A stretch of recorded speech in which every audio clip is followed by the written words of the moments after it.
Buddhism and the 12 Steps by Roger C. There would appear to be much in common between Buddhist thought and the 12-step recovery program practiced by some in AA. A number of books have made the connection between them. Three of the more popular ones include Kevin Griffin's work, One Breath at a Time, Buddhism and the 12 Steps, published in 2004. That was followed in 2009 by Daryl Littlejohn's well-known work, The 12-Step Buddhist. And third is Therese Jacobs Stewart's book, Mindfulness and the 12 Steps, published in 2010. Buddhist thought holds that craving leads to suffering, the second noble truth. 2,500 years ago, the Buddha taught that snippets of addiction, constantly wanting, ever craving this or that, are the source of all human suffering. He also taught that this craving could be reduced and eventually eliminated. This is where Buddhist mindfulness enters the picture. It can be defined as self-awareness brought about by the practice of meditation. Meditation leads incrementally towards an awakening, an understanding of human interaction in the world that is both craving and delusion-free. We have the choice to live an awakened life. This is a choice to be mindful, see our patterns, and recognize the delusions that lead us to act the way we do. In 12-step terms, it is the practice of taking inventory, searching out what's driving our actions and reactions, and taking responsibility for it. See Mindfulness and the 12 Steps, page 52. It is certainly worth noting that the mindfulness of Buddhism, as a way of dealing with addictive behavior, is ever more prevalent in the rooms of AA. Some time ago, Julie B. celebrated a year of sobriety at the We Agnostics meeting on St. Clair Avenue in Toronto. She chose to have one word, an acronym, on her one-year medallion, SOBER. When we have a troubling thought or a desire to drink, the Buddhist approach is laid out this way. Stop. Pause for a moment and consider what you are doing. Observe. Think about what you are sensing, feeling, and experiencing, and what events led to the situation. Breathe. Pause for a few deep breaths in order to assess your situation in as calm a manner as possible. Expand. Expand your awareness and remind yourself of what will happen if you keep repeating the unwanted behavior, and how you will feel afterward. Respond mindfully. Remember that you have a choice, that you are not required to continue the undesired behavior. As Jacobs Stewart puts it, if we are mindful, we can slow down the reactionary chain of thoughts, feelings, and subsequent actions. We can see the whole cycle. Page 81. This mindfulness approach to dealing with the affliction of alcoholism has grown exponentially over the past few decades. Indeed, it is doing so with or without Buddhism.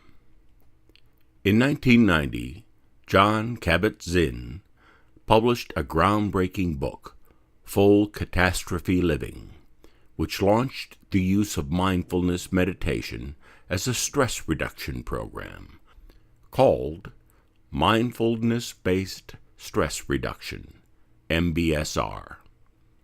These programs are readily available in most cities from a number of hospitals and doctors and are used to deal with a wide variety of afflictions, including alcoholism. In fact, the SOBER inscription on Julie's one-year medallion had its inspiration in an 8-week program based on the Kabat-Zinn MBSR model that she had taken in early sobriety at the Center for Addiction and Mental Health,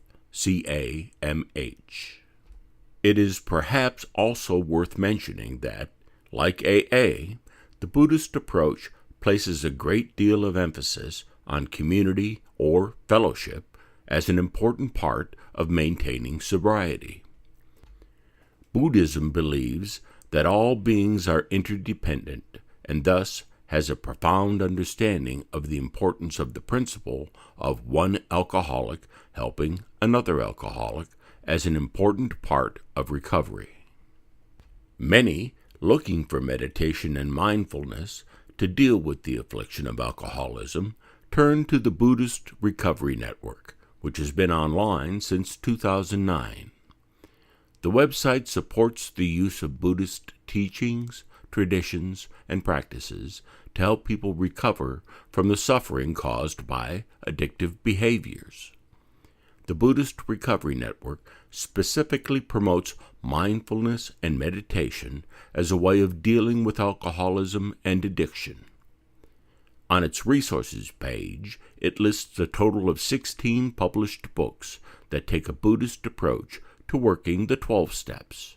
It also has a listing of Buddhist recovery meetings that use meditation and the 12 steps to help with recovery from alcoholism and addiction.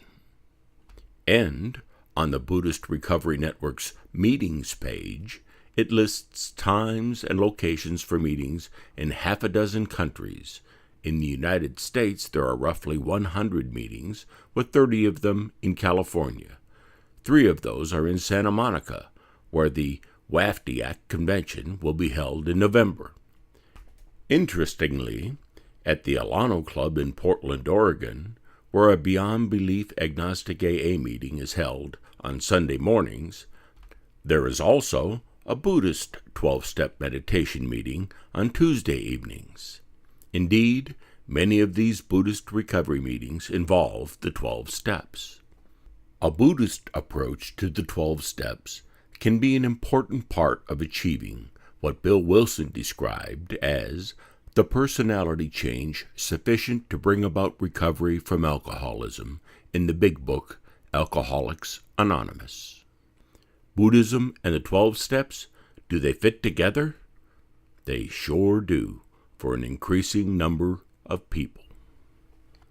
Author's note: this article is a condensed and gently revised version of Mindfulness and the 12 Steps, originally published on AA Agnostica on September 2, 2012. To read the original version of this article, Buddhism and the 12 Steps by Roger C., which contains original art and clickable hyperlinks to references in the article, simply visit aagnostica.org and search for Buddhism and the 12 Steps.